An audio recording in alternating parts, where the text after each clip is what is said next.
My name's Mandy, and today we're going to be making lasagna roll-ups. Here's what you'll need. Lasagna, some kind of tomato sauce, spaghetti sauce, pasta sauce, whatever you want to call it. A pound of ground beef. This is optional. Just leave it out if you want it to be vegetarian. Ricotta cheese, Parmesan cheese, whatever kind you've got. You can use the stuff that's already in the container that you just shake, or the stuff that's shredded that's in a bag. Does not matter. Ricotta cheese, and either fresh garlic or garlic powder. Also some kind of mozzarella cheese. Dang it, I forgot to mention parsley, either fresh or dried. I don't know why that was recording. Right now I am browning 1 pound of ground beef. My microphone's not working, so I hope you can hear me over this.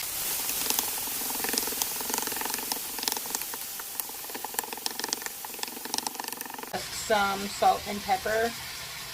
My water's boiling, so I'm going to put a good amount of salt in there.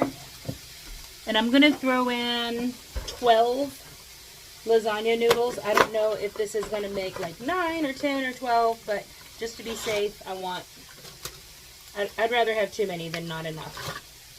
6, 9, 12. Okay, there's 14 in here, so what the heck. Let's throw them all in. I'm gonna set the timer on these for, using my spoon so I'm not reaching over that pan.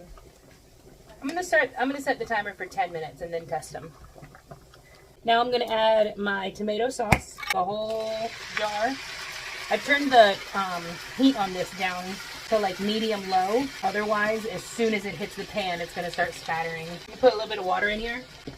Not a whole lot. You don't want to water this down, but you also don't want to leave all that sauce in the jar.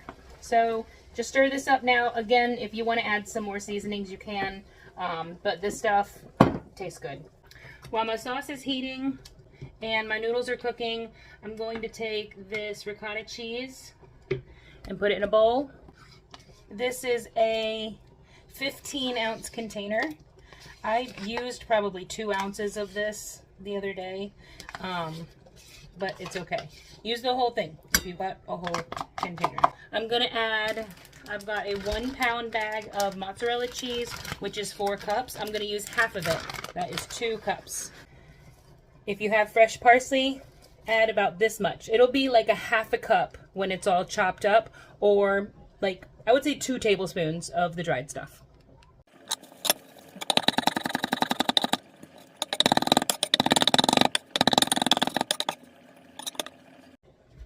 Yep, I was right. That's about a half a cup. I am now adding that to my mixture with, if you're using garlic powder, I would say about a teaspoon. I'm going to use 2 cloves and I'm going to grate them in here.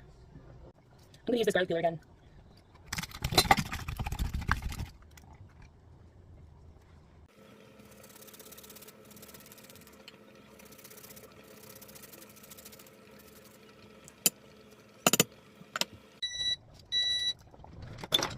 Let's see.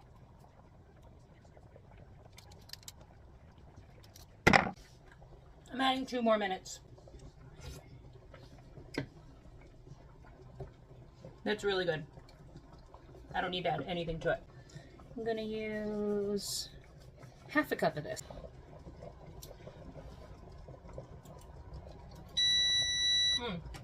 Perfect. Okay, 12 minutes.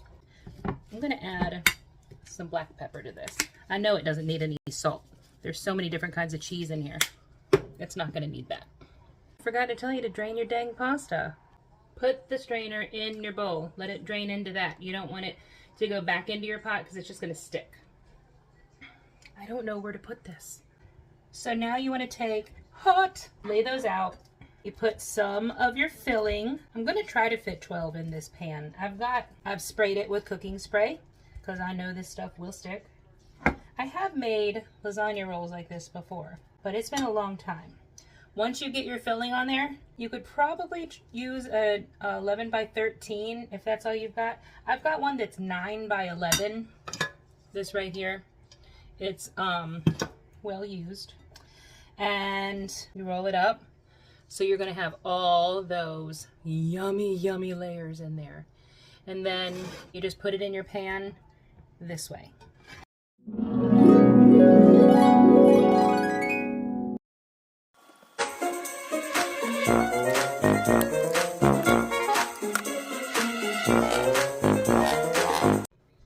I forgot to mention that you have to put sauce in the bottom of the pan first. So that's what I just did.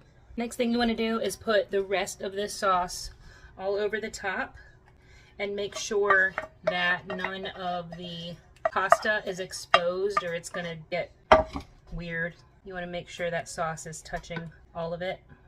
And then you're going to add the rest of your cheese. If you want to shred this yourself, you can. I just don't have any that isn't already shredded. I mean, I went through the effort to use fresh parsley, fresh garlic, and I didn't grate this, but that's okay. It's still going to be banging.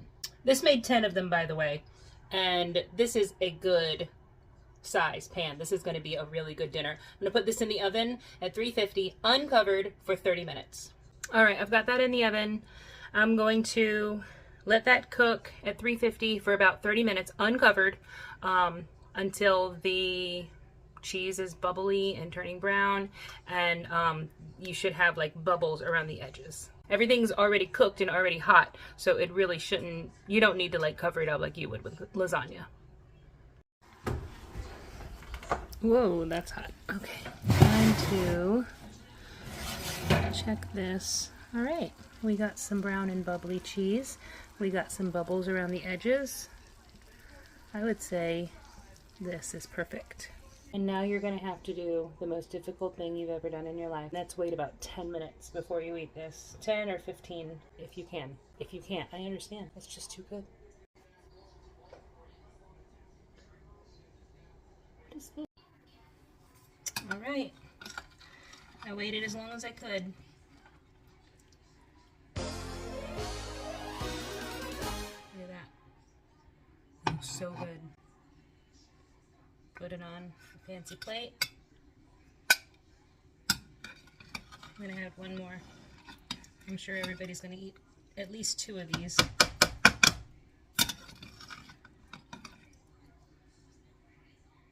Look at that cheese. I've got one here that I've cut in half just so that you can see the cross section. And you can still see all those layers. It's gonna be so good. Okay, this is the bite I'm gonna take. That's too hot. Hold on.